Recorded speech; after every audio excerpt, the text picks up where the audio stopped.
50% से कम महिलाएं होती हैं। अरे सर, वही लिस्ट तो पूछी जा रही है, उसी का तो सवाल कर रही हूँ।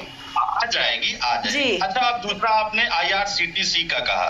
इस देश की जनता बहुत समझदार है। वो समझती है कि क्यों ऐसे समय को चुना गया कि जब तेजस्वी जी, लालू यादव और राबड़ी देवी को अब पेशी कराई गई, और क्यों जो दूसरी हियरिंग होने वाली है वो 10 नवंबर की डेट चुनी गई, क्योंकि 11 को दूसरे चरण के 122 सीटों का मतदान है। तो ये जो समय माननीय कोर्ट के द्वारा तय किया जा रहा है, ये भी जो है इस लोकतंत्र और इस संविधान के लिए बहुत गंभीर खतरा है। दीप्ति जी, अगर इस देश की जनता, बिहार की जनता, इस देश के युवा इस बात को नहीं समझेंगे तो निश्चित रूप से ये लोग जो तिरंगे की जगह भगवा को हिंदुस्तान का झंडा बनाना चाहते थे, सर मुद्दे पे रहिए। अब देखिए, अभी जगह मनुवाद से इस देश को चलाना चाह रहे थे। सर मुद्दों पे ही बात करते, समय कम होता है, सबकी बारी आनी होती है सर। देश का लोकतंत्र और संविधान खतरे में पड़ जाएगा।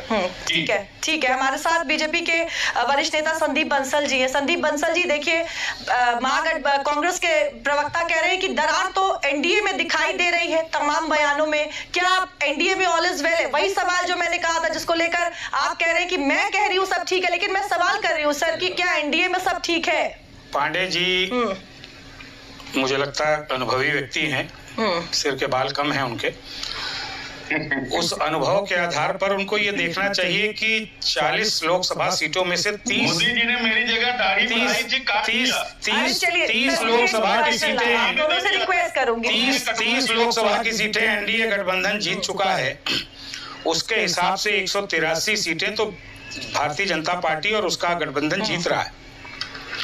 ये जो चारा घोटाला सामने आ गया, उसने एक्चुअली वास्तव में सबकी नींद हराम कर दी कि अरे भाई, ये तो जिन बोतल में बंद था अचानक खुल कैसे गया।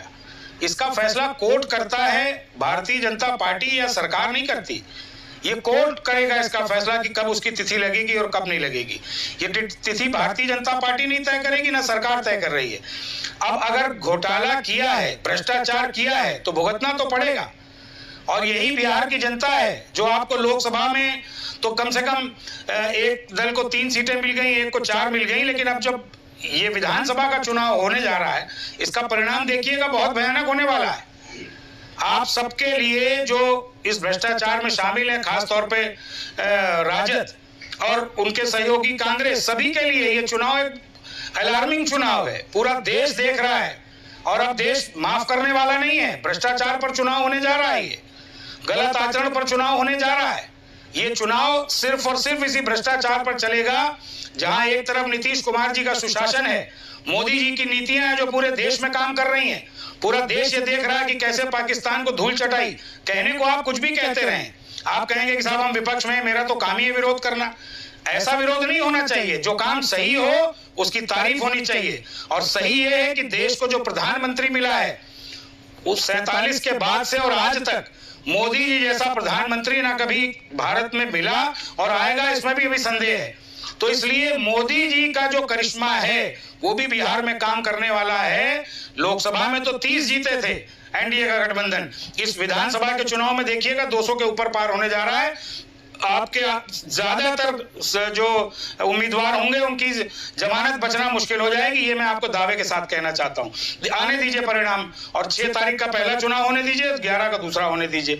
कोई भी तिथि किसी भ्रष्टाचार की या घोटाले की वो भारतीय जनता पार्टी या सरकार तय नहीं करती। पांडे जी, इस बात को हमेशा ध्यान में रखिए। चलिए ठीक है, हमारे साथ कुमार सर आपके पास आऊंगी। हमारे संवाददाता